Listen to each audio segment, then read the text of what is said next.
गुरुर्ब्रह्मा गुरुर्विष्णुः गुरुर्देवो महेश्वरः गुरुसाक्षात् परं ब्रह्म तस्मै श्री गुरवे नमः। अपार करुणासिन्धुं ज्ञानदं शान्तरूपिणं श्री चन्द्रशेखरेन्द्रगुरुं प्रणमामि मुदान्महम्. நம்மளெல்லாம் பொறுத்தவரையில் தட்சிணாமூர்த்தி ஸ்லோகத்தை சொன்னாப்புல சம்போர் மூர்த்தி சரதி புவனே சங்கராச்சாரிய ரூபா. பரமசிவன் தான் ஆச்சாரியா ரூபத்தில் நம்மளை அனுகிரகம் பண்ணியிருக்கா. இது நம்மளோட பாக்கியம். அவள் இருந்த காலத்தில் நம்மளும் கூட இருந்து அவளை நமஸ்காரம் பண்ணுற மாதிரி ஒரு புண்ணியம் கிடச்சிது நமக்கு. டாக்டர் ஸ்ரீதர் சொன்னார், இந்த மாதிரி நியூரோ சர்ஜரி ட்ரெயின் பண்ணுற போது பெரியவாகிட்ட ஆசீர்வாதம் வாங்கினான். அப்போது எனக்கு 26 வயசு. இப்போ தான் இந்த கொலம்போவில் காமன்வெல்த் பிரைம் மினிஸ்டர்ஸ் கான்ஃபரன்ஸ்னு எல்லா காமன்வெல்த் பிரைம் மினிஸ்டர்ஸும் சேர்ந்து ஒரு ஸ்காலர்ஷிப் ஸ்கீம் ஒன்று ஆரம்பித்தேன், காமன்வெல்த் ஸ்காலர்ஷிப்னு. அதுக்கு அப்ளை பண்ணேன். பெரிய அனுகிரகத்தில் கிடச்சி கொடுத்து. எனக்கு ஒரே பயம். அந்த காலத்தில் 1959, 60 இது ஃபாரின்லேருந்து போகிறதுன்னா அப்பா ஒத்துப்பாளோ மாட்டாளோ, இது பெரியவா பண்ணுவோம். அப்பாட்ட இது மாதிரி ஸ்காலர்ஷிப் வந்திருக்கு, இந்தியாவிலே 2 பேர் தான் செலக்ட் பண்ணிருக்கா, எனக்கு ஒன்று கொடுத்துருக்கா, போகலாமான்னு. பெரியவா எப்படி சொல்கிறாளோ அப்படி பண்ணிவிடலாம் அப்படின்னு நேர எல்லாருமா போனோம். தஞ்சாவூரில் ஏதோ ஒரு கிராமத்தில் பெரியவா பூஜை பண்ணிட்டு இருக்கா. எங்கள் அப்பா பேர் சுப்பிரமணியர்னு பேர், பல் டாக்டர்னு தெரியும் ரொம்ப பேருக்கு, டென்டல் சர்ஜன். இது மாதிரி என்னை ராமன் தான் ஆற்றுல கூப்பிடுவா. ராமனுக்கு இந்த மாதிரி ஸ்காலர்ஷிப் வந்திருக்கு, இங்கிலாந்து போனோங்கிறான், பெரிய ஆசீர்வாதம் பண்ணணும் அப்படின்னா. பெரிய அதனால என்ன பிரயோஜனம் அப்படின்னா, இல்லை அவன் எம்எஸ் படிச்சிருக்கான் ஜெனரல் சர்ஜரி, அங்கே போனால் எஃப்ஆர்சிஎஸ் படிக்கலாம், பிஹெச்டி படிக்கலாம், இன்னும் நிறைய டிகிரிலாம் வாங்கலாம். அதனால என்ன பிரயோஜனம் அப்படின்னா திரும்பி பெரியவா இது மாதிரி இப்போ சாதாரணமாக அசிஸ்டன்ட் சர்ஜனாக இருக்கலாம், ஒரு சிவில் சர்ஜனாக இருக்கலாம், அங்கே போனால் நிறைய நியூரோ சர்ஜனாக அந்த பெரிய ஆப்ரேஷன்லாம் பண்ணால் சம்பாதிக்கலாம், கீர்த்தியெல்லாம் வரும். அதனால் என்ன பிரயோஜனம் அப்படின்னா 3ஆம் தடவை கேட்ட பிறகு தான் அப்பாவுக்கு புரிஞ்சுது என்ன பெரியவா கேட்குறான்னு. இப்போது டாக்டர் ராமமூர்த்தி ஒருத்தர் தான் ஆப்ரேஷன் பண்ணிட்டு இருக்கார். அதை விட்டால் வெள்ளூரில் தான் மூளை ஆப்ரேஷன் பண்ணுறதுக்கு இடம் இருக்குது. ரொம்ப பேர் ஃபாரின் போகணுருக்கு. சில பேருக்கு ரொம்ப பேருக்கு அந்த மாதிரி பணம் செலவழித்து போக முடியறதில்ல. இங்கேயும் எவ்வளோதான் ராமமூர்த்தி ஆப்ரேஷன் பண்ணாலும் மிச்சம் சர்ஜன்ஸ் எல்லாம் இல்லை. இவன் போய் 4 சமாதானம் கற்றுன்னு வந்தான்னா இன்னும் நிறைய பேருக்கு, ஏழை ஜனங்களுக்கு ஆப்ரேஷன் பண்ணலாம். அதோட முக்கியமாக இன்னும் நிறைய நியூரோ சர்ஜன்ஸ் ட்ரெயின் பண்ணலாம். அவள்லாம் போய் இன்னும் மிச்சம் பேருக்கு ஆப்ரேஷன் பண்ணலாம். அதனால ஜனங்களுக்கு வசதி கிடைக்கும். இப்போ ஜனங்கள் சௌகரியமாக இருப்பான்னா போக சொல்லு. பெரியவாளுக்கு பிராமண பையன் நித்திய கிரமானுஷ்டானத்தை விட்டுட்டு அங்கே போகிறானாங்கிறத பற்றி இல்லை. ஒரு பக்தனுக்கு டிகிரி கிடைக்கணும்னோ பணம் கிடைக்கணும்னு இல்லை. அந்த ஒரு காரியம் நடந்தால் அதனால ஜனங்களுக்கு சௌகரியம் ஏற்படுமா அப்படிங்கிறது தான் ஒன்லி ஆசிட் டெஸ்ட். அதனால சௌகரியம் இருக்குன்னா போக சொல்லு. 4 பேர் சொல்லி கொடுத்தா முடியும். இன்னும் கொஞ்சம் பண்ணானா மகாபெரியோட அனுகிரகத்தில் இன்னும் ஒரு 45 வருஷமாக நான் சொல்லி கொடுத்துட்டுருக்கேன். இன்னும் ஒரு சர்ஜன்ஸ் ட்ரெயின் பண்ணிட்டு இருக்கேன். போயிட்டு வந்தப்புறம் ஒரு இன்சிடென்ட்டு. அப்போல்லாம் ரொம்ப பேர் சொல்லுவா, அது மாதிரி வெளியூர் போய்ட்டு இருந்தால் ராமேஸ்வரத்துக்கு போய் ஸ்நானம் பண்ணணும், அப்போ தான் பிராயஷ்சித்தம் பண்ணணும் அப்படின்பா. ஏதோ அவசரம் ஏதோ ஒரு ஆப்ரேஷன் பண்ணிட்டேன், கல்யாணம் ஆச்சு, இப்போ கவர்மெண்ட் சர்வீஸ் போயிட்டேன், முடியல. கிட்டத்தட்ட ஒரு 7 வருஷம் ஆகிடுது. ஒரு நாளைக்கு காஞ்சிபுரத்துக்கு போய் தரிசனத்துக்கு போனேன்.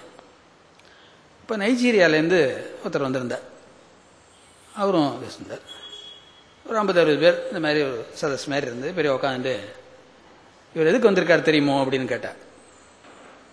நைஜீரியா போயிருக்கார். இங்கே வெளியூர் போனால் தேசாந்தரம் போனால் பிராயஷ்சித்தம் பண்ணவான்னு கேட்கறதுக்காக வந்திருக்கார் அப்படின்னு. கல்யாணராமனுக்கு இதில் இன்ட்ரெஸ்ட்டு, அவனுக்கும் பிராயஷ்சித்தம் பண்ணணும்னு மனசுக்குள்ள ஒரு ஆசை, அதனால அவனும் இங்கே வந்து உட்காந்துருக்கான் அப்படின்னார். சொல்லிவிட்டு என்னை பார்த்து, இந்தியாவில் எவ்வளோ ராமாயணம் இருக்குது தெரியுமா அப்படின்னா. தெரியாது, ஒரு 100 ராமாயணமாவது இருக்கும் விதவிதமாக அப்படின்னு. எவ்வளோ பாஷை இருக்குது தெரியுமா இந்தியாவில்? என்ன ஒரு 300 பாஷை இருக்கும், டயலெக்ட்ஸு லாங்குவேஜ் எல்லாம் சேர்த்து 300க்கும் மேற்பட்ட ராமாயணம் இருக்குது இந்தியாவில். இந்த எல்லா ராமாயணத்துலேயும் ராமர் கதை முழுக்க சொல்லியிருக்கா. ராமர் எப்படி வந்தார் லங்கையிலேருந்து ராவண ஆன உடனேயும் எப்படி அயோத்தியாவுக்கு வந்தார்? புஷ்ப விமானத்தில் வந்தா அப்படின்னு சொன்னேன். இந்த ஒரு இன்ட்ரெஸ்டிங் விஷயம் என்னன்னா, இந்த 300 ராமாயணத்திலையும் சொல்ற பெரியவா ஒரு ராமாயணத்திலேயாவது ராமர் அயோத்திக்கு வந்தப்புறம் பிராயஷ்சித்தம் பண்ணதா இல்லை. அப்புறம் ஒரு பிரெஞ்சுமேன் பேரை சொல்லி இதை பற்றி கேள்விப்பட்டிருக்கேன், அவன் பேர் கேள்விப்பட்டிருக்கியான்னா இல்லை கேள்விப்பட்டதில்லை. அவன் ஒரு 1000 வருஷம் முன்னே இருந்தாவும் இங்கே சோழ ராஜ்ய சாம்ராஜ்யம் இருந்தது. அப்போ இந்த கம்போடியா, வியட்நாம், தாய்லாந்து இதெல்லாம் சோழ சாம்ராஜ்யம் தான் இருந்தது. அவன் பொண்ணுக்கு நல்ல மாப்பிள்ளையாக ஒன்றும் கிடைக்கல. அதனால இப்போ தாய்லாந்து பேங்காக்னு சொல்கிறாளே அந்த இடத்துல ஒரு ராஜாவோட பையனை ராஜகுமாரனை தேர்ந்தெடுத்து கல்யாணம் பண்ணி கொடுத்தார். அவன் இங்கே தஞ்சாவூருக்கு வந்து கல்யாணம் பண்ணிட்டு ராஜகுமாரியை முன்னாடியும் அழைச்சிட்டு திரும்ப போனான். போன போது கூட புரோகிதாள்லாம் பண்டிதர்கள் கூட தோழிகள் எல்லாருமா சேர்த்து கப்பலில் போய் இறங்கினான். இறங்கிட்டு அங்கே பொண்ணை புக்கத்தில் விட்டுட்டு எல்லா புரோகிதர்களும் திரும்பி வந்து ராஜாட்ட இந்த மாதிரி கொண்டு புக்காத்தில் கொண்டு விட்டு வந்துட்டோம் குழந்தைய அப்படின்னு வந்து சொன்னான். இது ஒவ்வொரு நாளும் என்ன நடந்ததுன்னு அவன் பிரெஞ்சு பாஷையில் அவன் எழுதியிருக்கான் ஒரு புஸ்தகத்தில் அப்படின்னு சொல்லிட்டு. ஆனால் ஒரு இடத்துலையாவது இந்த புரோகிதர்கள்லாம் அங்கே போனப்புறமோ இல்லை திரும்பி வந்தப்புறமோ பிராயஷ்சித்தம் பண்ணதா இல்லை அப்படின்னு. அப்புறம் கேட்டாங்க, நீ அமெரிக்கா போகிறதுக்கு எத்தனை நாள் ஆகும்னா?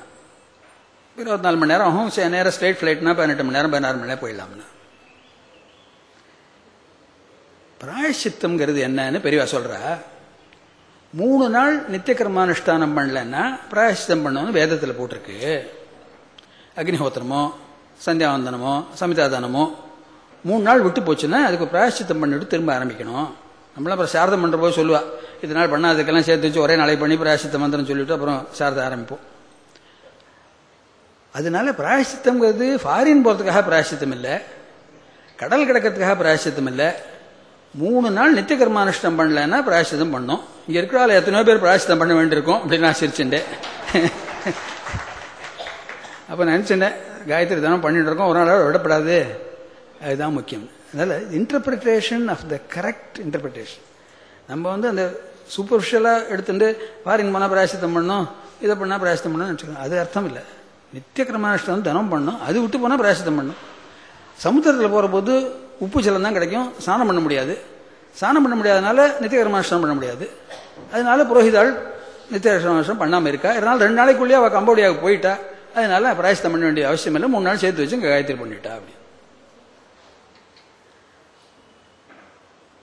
ஒரு பேஷண்ட் ஒருத்தர் போய் பெரியவாட்ட இந்த மாதிரி நாளைக்கு ஆப்ரேஷன் இருக்கு, பெரியவா அனுகிரகம் பண்ணணும், குழந்தைக்கு சரியா பண்ணும். அப்புறம் திரும்பி மேலே டாக்டர் கல்யாணம் ஆப்ரேஷன் பண்ணுறார், சரியா போனோம், நீங்கள் அனுகிரகம் பண்ணணும். சரியா போனோம், கவலைப்படாது. நீங்கள் கல்யாணம் ஃபோன் பண்ணி சொன்னால் தேவையில்லை, இந்த மாதிரி ஆப்ரேஷன் இருக்கு, பெரியவா இன்ட்ரெஸ்டட்னு. பெரியவா பார்த்துட்டு ஒன்றும் கவலைப்படாது, ஆப்ரேஷன் பண்ணுறதுக்கு முன்னே என்னை பிரார்த்தனை பண்ணி தான் ஆப்ரேஷன் பண்ணுறான், சரியா போடும். நேரம் அம்பு விட்டாப்புல ஆற்று கூட போகல அந்த அம்மா. நேரம் கிளினிக் வந்துட்டு மாதிரி பெரியவா சொன்னாலே ஒவ்வொரு ஆப்ரேஷன் பண்ணாலும் நீங்கள் பெரியவாளை பிரார்த்தனை பண்ணிட்டு தான் இப்போ ஆப்ரேஷன் பண்ணுறேன்னு கரெக்டா அப்படின்னு சொன்னது. ரொம்ப கரெக்ட் தான். பெரியவாளை மனசு நினச்சுன்னு குரு பிரம்மா சொல்லாமல் பண்ணுறது இல்லை. அப்போ காலையில் செருப்பு இருக்கும், அது கைட்டுவிடு நான் வாஷ் பண்ணுறப்போ சர்ஜன் சோப் போட்டு வாஷ் பண்ணுவோம். ஆப்ரேஷன் பண்ணேன். அசிஸ்டண்ட்டெல்லாம் கூட கேட்பா, ஏன் சார் செருப்பு எடுத்துட்டு சோப்பு பட போகிறதேன்னு செருப்பு கேட்டுட்டார் டாக்டர் நினச்சிப்பா. நம்ம பெரியவாளை நமஸ்காரம் பண்ணுறோம், அதை போய் 4 பேர்ட்டு சொல்லிட்டு இருப்பானே அப்படின்னு நான் பேசாமல் இருக்கிறது. ஒருவேளை எனக்கே ஒருவேளை 100 சமயம் நம்ம பிரார்த்தனை பண்ணுறோமே பெரியவாளுக்கு போய் சேர்றதோ என்னமோ சம்சயம் வந்துட்டோம் என்னமோ, அது மாதிரி கவலைப்படாது, எல்லா பிரார்த்தனை வந்து சேருதுன்னு தெரியறதுக்காக உங்கள்கிட்ட சொல்லி அனுப்பிச்சிருக்கா பெரியவா, வேற ஒன்றும் இல்லை. நான் டாக்டர் பத்ரிநாத் கண்ணு ஆப்ரேஷன் பண்ணப்புறம் பெரியவாளுக்கு இது மாதிரி கழுத்து வலி கொஞ்சம் இருக்குது, நீங்கள் பெரியவாளை பார்த்தா தேவையில்லைன்னா சரி நீங்கள் எப்படி சொல்கிற வந்து பார்த்துரு. போய் பெரியவாளை பார்த்தேன். சர்வைக்கல் ஸ்பாண்ட்லோஸ்ன்னு சொல்கிறது கொஞ்சம் எலும்பு தேஞ்சு போய் கொஞ்சம் வலியிலே இருக்கும். பார்த்துட்டு பெரியவாளுக்கு மேஜராக ஒன்றும் தெரியல, பார்க்குறவர் கொஞ்சம் மூமெண்ட்ஸ் எக்ஸசைஸ் மாதிரி பண்ணால் தேவையில்லை, பெரியவாளை தொட்டு ஃபிசியோதெரப்பி பண்ண முடியாது, கழுத்து கொஞ்சம் முன்னால் எப்படி பின்னால் எப்படி சாய்க்கிறது, கழுத்தை திருப்புறது, இந்த பக்கம் சாய்க்கிறது, 6 நார்மல் மூமெண்ட்ஸ் பெரியவா மணிக்கு ஒரு 5 நிமிஷம் 2 நிமிஷம் பண்ணிட்டு வாங்கோ, அது கொஞ்சம் பெட்டராக இருக்கும் அப்படின்னு தோன்றது. பெரியவா பண்ணா தேவையில்லை அப்படின்னு. சரி பண்ணிவிடலாமே அப்படின்னா ஒரு 3-4 மாதம் கழித்து இந்த கர்னூல்லையும் அங்கே போய் தரிசனம் பண்ணிட்டோம். தரிசனம் பண்ணி நமஸ்காரம் பண்ணால் மெதுவாக கேட்டேன், பெரியவா எக்ஸசைஸ் எல்லாம் பண்ணிட்டு இருக்காளா என்ன அப்படின்னு கேட்டேன். இல்லை நான் அதை விட்டுவிட்டேன் அப்படின்னு நான் சிரிச்சுட்டேன். ஏன் அப்படின்னு, நீ சொன்னியோ இல்லையோ, நான் இப்படி கழுத்து ஆட்டிகிட்டே இருந்தேன், அப்புறம் அது பழக்கமாக படுத்து, இப்போ நமஸ்காரம் பண்ணுறவாளா நினைச்சுக்கிறா, இது ஒரு புது யோகாபியாசம் போல் இருக்கு, பெரியவாளே பண்ணுறா, நம்மளும் பண்ணோன்னா அவள்லாம் ஆரம்பிச்சுட்டா, கழுத்து வலி இல்லாதவாளுக்கு கூட கழுத்து வலி வந்துடும் போல இருந்தது, அதனால நான் விட்டுவிட்டேன் அப்படின்னா. ஒரு ஹாஸ்யமா இதுக்கு இனிமேல் அவசியம் இல்லை அதனால விட்டுட்டேன்னு சொல்றது. அந்த மாதிரி இன்னொரு தடவை பெரியவாளை பார்க்க போகும்போது ஷோலாப்பூர், அங்கே முந்தின நாள் சந்திர கிரகணம், மறுநாளைக்கு பிரதம போய் நமஸ்காரம் பண்ணி, பெரியவாளுக்கு நல்லா ஜுரம்.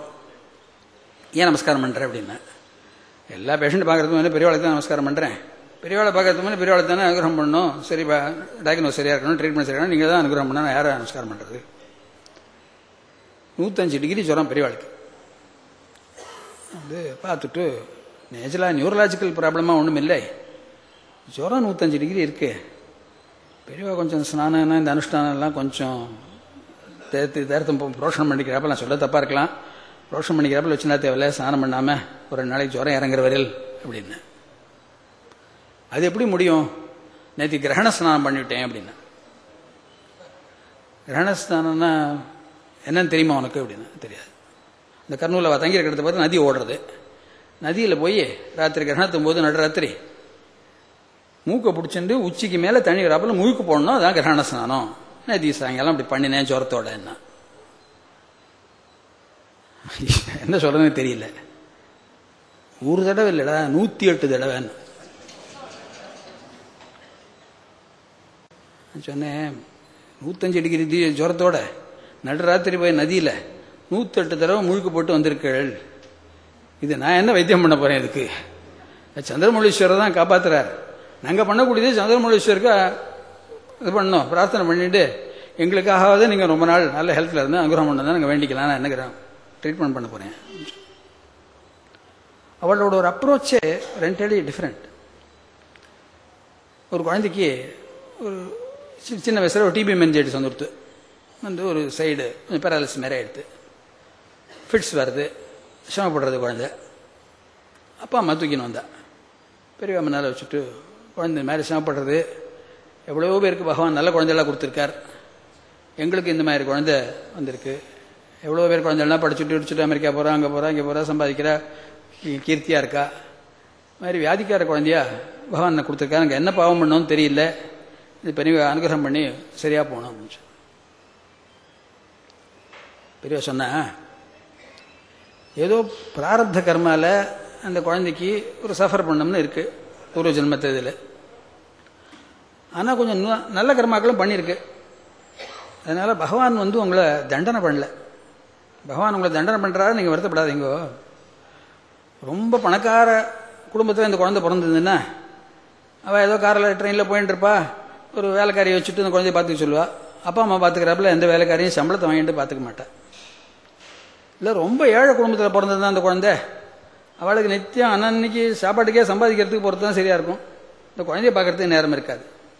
அதனால் பகவான் என்ன பண்ணிருக்கார், இவ்வளோ ஆயிரக்கணக்கான பெற்றோர்களில் உங்கள் 2 பேரையும் சூஸ் பண்ணி உங்களால் இந்த குழந்தைய நல்லா வாத்சல்யத்தோடு பார்த்துக்க முடியும், அதோட கஷ்டம் குறைக்க முடியாது செய்ய முடியும் அப்படின்னு உங்களுக்கு அந்த தகுதி கொடுத்து உங்களுக்கு நியமித்து உங்களுக்கு இந்த குழந்தைய பிறக்க வச்சிருக்கார். அது பண்ண புண்ணிய கர்மாக்களுக்கு அதுக்கு சௌகரியம் ஏற்படணும், அந்த பாபகர்மாக்களுக்கு அனுபவிச்சு தான் ஆகணும்.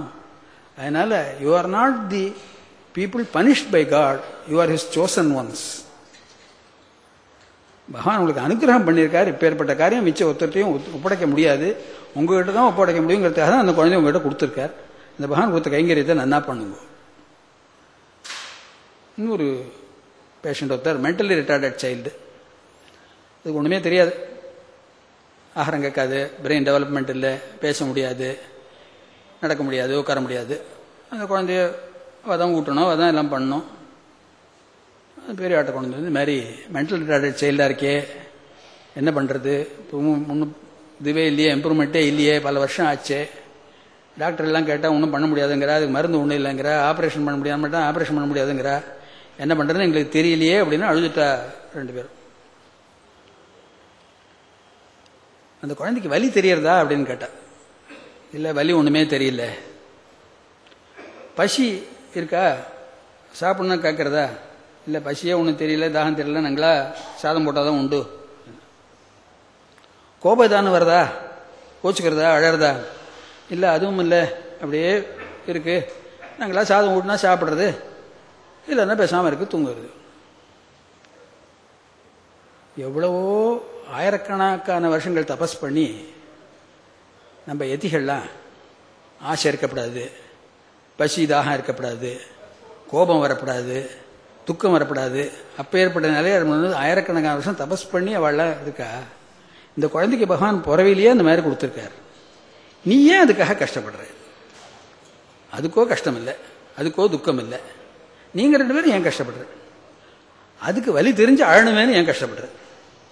அதுக்கு பசி தெரிஞ்சு அழணுமேனு ஏன் கஷ்டப்படுற? அப்பேற்பட்ட பரபிரம்மஸ்வரூபத்தை பகவான் கொடுத்துருக்காரு அந்த குழந்தைக்கு. அது இருக்கிறது சாப்பாடு போடுவோம், நீங்க அதுக்காக கவலைப்படாதீங்க. எப்பேற்பட்ட அவுட்லுக். நம்ம மாதிரி ஒரு மனுஷன் ஆகணும், அதுவும் அழணும், அதுவும் வலியை பொறுத்து கஷ்டப்படணும், ஏன் கஷ்டப்படுற? பகவான் அனுகிரகம் பண்ணி கொடுத்துருக்காரு அந்த குழந்தைக்கு அப்படின்னு நினைச்சு. இந்த மாதிரி பெரியவாளை பற்றி பேசிட்டே போகலாம். ஒரே ஒரு சமாச்சாரம் சொல்லி முடிச்சுக்கிறேன். 1980-85 இருக்கும். அப்போ தான் எனக்கு கொஞ்சம் வருமானம் வர ஆரம்பிச்சுது. அப்போ எங்கள் அப்பா போய் காட்டா, இந்த மாதிரி ராமனுக்கு கொஞ்சம் வறுமடியெல்லாம் வருது, என்ன விதத்தில் தான தர்மம் புண்ணியங்கள் பண்ணால் நிறைய புண்ணியம் வரும் அப்படின்னு பெரியவா அனுகிரகம் பண்ணி சொல்லணும். பெரியவா சொன்னா, நீங்கள்லாம் பிராமண குலத்தில் பிறந்தாள், டாக்டருக்கு படித்தது தப்பு, வேத அத்தியனம் பண்ணியிருக்கணும், பண்ணிவிட்டு மிச்ச பேருக்கு வேதம் சொல்லிக் கொடுக்கணும். அதுதான் நம்ம குலாச்சாரப்படி நம்மளோட வேத இதுப்படி நம்ம ஹிந்து மதத்தைப்படி செய்ய வேண்டியது. இனிமேல் இத்தனை வயசுக்கு மேலே வேதம்லாம் படிக்க முடியாது. எல்லாம் உங்கள் குடும்பத்தில் நிறைய பேர் டாக்டர், என்ன டாக்டர், என் தம்பி டாக்டர், அடுத்த தம்பி டாக்டர். வேதம் படிக்காமல் இருக்கிறதுக்கு நீங்கள் பண்ணக்கூடியது ஒரே ஒரு சமாச்சாரம், கொஞ்சம் ஈக்குவலாக ஆகாது, கொஞ்சம் ஒரு பரிகாரம் மாதிரி பண்ணக்கூடியது. எவ்வளவு முடியுமோ மேக்சிமம் வேதத்தை சப்போர்ட் பண்ணுங்க, வேதம் படித்தவாளை சப்போர்ட் பண்ணுங்க, வேத பாடசாலைகளை சப்போர்ட் பண்ணுங்க. வேதத்தை எவ்வளோ தூரம் முன்னுக்கு கொண்டு வர முடியும்னு அந்த பணத்தை செலவழிங்கோ, அதுதான் புண்ணியம். பிராமணனாக இருக்கிறவன் வேதம் படிச்சிருக்கணும், புறத்து யாரும் சொல்லிக் கொடுக்கணும், 2 வேலை தான் அவனுக்கு, வேறு வேலை கிடையாது. ஏதோ நீ சொல்லிக் கொடுத்துருக்கிறேங்கிற உன்னோட தொழிலை பொறுத்தவரை மிச்சம் எவ்வளோ முடியுமோ அது வேதத்துக்கு கொடு, அதுதான் பண்ணக்கூடியது. அதுதான் நம்ம வேதம் படிக்காமல் இருந்ததுக்கு பரிகாரம் பண்ணக்கூடியது அப்படின்னு. அந்த மாதிரி ஒரு மனநிலை நம்ம எல்லாருக்கும் வரணும். இந்த மாதிரி பெரியவாளை பரமாச்சாரோட அனுகிரகம் பரிபூர்ணமாக இருக்கணும். ஸ்ரீமான் டாக்டர் கல்யாண் ராமன் அவர்களை குழந்தையிலேருந்து 10 வயசுலேருந்து தெரியும். உபநயனான பிறகு ஆச்சாரிய பக்தியினாலே பிரதிதினம் சமிதாதானம், ருத்ரம், சமக்கம், புருஷோக்தம் எல்லா வேத பாகங்களையும் தெரிஞ்சுண்டு பெரிவாடி அனுகிரகத்தோடு கூட வெளிநாடு போனாலும் கூட ஸ்பெஷல் ஸ்காலர்ஷிப் எல்லாம் 1 பைசா கூட தனக்கு செலவச்சுக்காமல் அப்பப்ப மடத்துல பெரிவாளுக்கு அனுப்பிச்சு, அது பெரிவா மூலமா வெளியில வந்தா அது குடும்பத்துக்கும் ஜனங்களுக்கும் உபகாரமாக இருக்கும் சொல்லி பலவிதமான அவ தகப்பனாரும் சரி, அவர்களும் வியாச பூஜை பாக்கி இதர பூஜைகள் பிரதி வருஷம் அம்பாளுக்கு லட்சார்ச்சனை, அகிலாண்டேஸ்வரி அம்பாளுக்கு லட்சார்ச்சனை, அந்த மாதிரி வைத்தியத்திலையும் ஏழைகளுக்கெல்லாம் எப்படி பண்ணணுமோ அந்த மாதிரி பெரிவாளை ஸ்மரிச்சுண்டு அதே மாதிரி அவ என்ன உத்தரவு பண்ணாலோ அதை விட்டு நகராமல் ஒரு நல்ல காரியம் பண்ணிட்டு இருக்கார். இன்னும் பல வருஷங்கள் அவர் மாதிரி இன்னும் உயர்ந்த டாக்டர்களை தயார் பண்ணி லோகோபகாரமாக இருந்தால் அதுதான் பெரிவாளுக்கு சந்தோஷம். அந்த சந்தோஷத்துக்கு பெரிவா அனுகிரகத்தினாலே அவ பூர்ணமாக இருந்து 1000 பேர் இந்த மாதிரி தயார் பண்ண முடியா பிரார்த்திக்கிறேன்.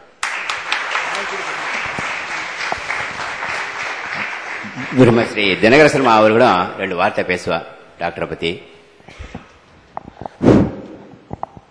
டாக்டரை பத்தி எல்லாரும் பேசினா, அவ அப்பா நாள்லேருந்து பெரிய ஒரு பாக்கியம் பண்ணி அது சொல்லவே தெரியாது நமக்கு. அப்பேற்பட்ட பெரிய பாக்கியத்தை பண்ணியிருக்கா. நித்தியம் வாசல்ல போஸ்ட்மேனை எதிர்பார்க்கணும். கவர்மெண்ட் ஹாலிடேயை தவிர பாக்கி நாளில் போஸ்ட்மேன் எதிர்பார்க்கணும். ஏன்னாக்க எதுவரியந்தம் நம்ம யுகம் இருக்கோ அதுவரியந்தம் சந்திரமௌலீஸ்வரர் ஆராதனை நித்தியம் உண்டு. அது ஒன்றும் மாற்ற முடியாது.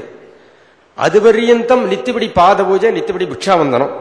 அவர் வாசல் நடுவர் பிரசாதம் வந்துருத்தா, நேத்திக்கு பண்ணின பாத பூஜையினுடைய பிரசாதம் இன்னைக்கு வரணும்.